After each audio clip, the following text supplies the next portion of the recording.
Hey there, this is Tyler, aka Given to Fly 93, and this is episode 3 of my series about how Halo can be strengthened by pointing out a few problematic areas.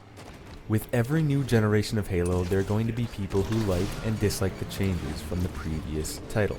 That's certain, but the last few titles have become so focused on pleasing the minority selection of the community by implementing certain features. This video will focus on modern mechanics such as Spartan abilities. I want to start by saying Halo 5 took small steps in the right direction with their armor abilities features. That is, of course, by making everyone spawn with the same abilities. Fair match starts. Something Halo needed since Reach back in 2010. The majority of the community did not favor armor abilities, and in an effort to please the minority, Halo 4 expanded on the armor ability idea. After listening to the feedback from the community, Halo 5 launched with Spartan abilities, which was a huge improvement compared to the trauma of armor lock. But it maintained certain abilities that remained controversial to the majority of the fanbase: Sprint, Thruster Pack, and the new mechanic, Clamber. I'm going to start with sprinting in Halo and keep it brief because this is a hot topic that many have debated over just too many times. Like previously stated, with each title release, there are people who like and dislike it. So it makes a tough decision for 343 Industries in what to do here. Original Halo fans think Sprint ruins gameplay because it clouds movement, time, predictability, and allows you to put your gun down, which is something the original Halo games did not believe in. Keeping your gun up and ready at all times was a big feature for Halo, and it helped it to be successful. Many current gamers and players new to the franchise favor Sprint because it feels immersive and realistic. But if you really think about it, sprinting in Halo is just a placebo effect. When you incorporate Sprint, it ruins the flow of smaller maps, so you have to build the maps bigger to accommodate for this, which can lead to dead zones on the map that are just dangerous to be in unless you are in fact sprinting through them. So that just encourages players to be sprinting more often, which in turn makes your gun not available to fire. And you're essentially running into a situation where your opponent has the upper hand of getting first shot. And if the maps are being built larger to accommodate sprinting speed, then you're in turn moving as fast as the base movement speed on smaller maps. The only difference is that the base speed allows you to have your weapon ready to engage, which makes more interesting gameplay and teamwork situations. Now Halo 5 again appeals to the minority here by keeping Sprint in the game, but they also try to appeal to the older fanbase by removing power from Sprint, in the form of not allowing your shields to regenerate while sprinting. This helps reduce the amount of sprinting, at least after engagements. The problem is that 343 is trying to please everyone in this situation, but it only ends up hurting the game mechanically. Modern casual gamers think that they need Sprint to be relevant or realistic, but if you think about it, the base player speed in Halo was sprinting. You could just hold your gun up and fire accurately as you did it, which is what real Spartans would be able to do. So Sprint really doesn't make sense at all when you remove the realistic and heroic labels of it.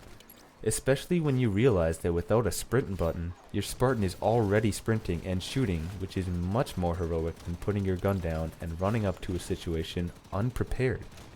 I'm not going to mention sliding or Spartan charge since they're both directly linked to sprinting. But now let's focus on the thruster pack. I'm actually not too against this mechanic in Halo if Sprint isn't in the picture. Why? Because it allows players to have a higher level of strafing in battle to avoid the enemy's shots. The main problem with the thruster pack is that when you're using this, your weapon is essentially down again, just like sprinting. But if you could keep your weapon up at the ready while changing the direction of engagements, then combat would be much more interesting and allow players to out-BR someone if used correctly. The thruster in its current form is mainly only used to escape engagement, which isn't necessarily the worst thing since it has a recharge time, but if you're able to shoot while thrusting, it becomes more of a skeleton key that allows for different styles of play, defensively escaping a situation or offensively outplaying the enemy. Now let's shift the focus over to ground pounding. I've heard many fans of traditional Halo mention they don't mind the ground pound. I've heard new players say that they hate it. So this ability's up for debate. Essentially, it only empowers height advantages, which can be bad depending on the map design. However, it can be viewed that the person who has the height advantage removes their power position for an attempt at a kill. And if they miss that target, then they can easily be punished for that. All in all, I wouldn't mind if this carried over to the next title as long as they removed the aim assist that comes with it.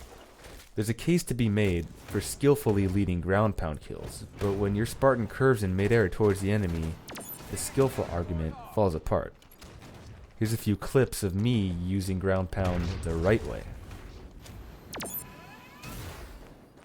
Oh my.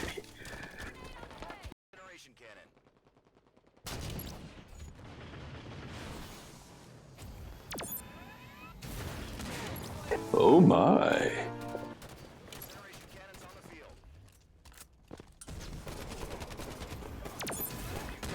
Oh my.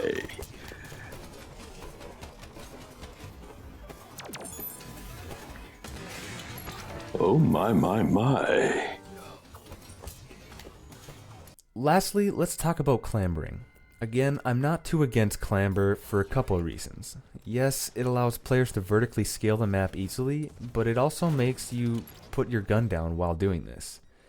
So if you climb up onto the wrong situation, you're going to get punished for it.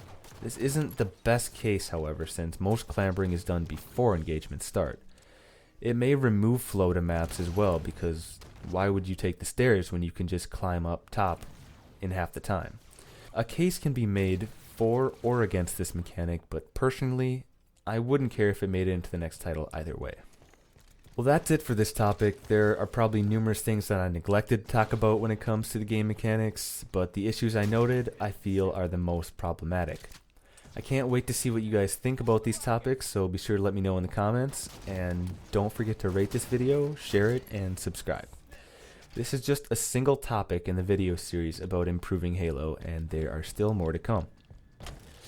When it comes to Halo, I'm passionate about bettering not only the games, but the entire franchise as a whole, and I hope that gets across.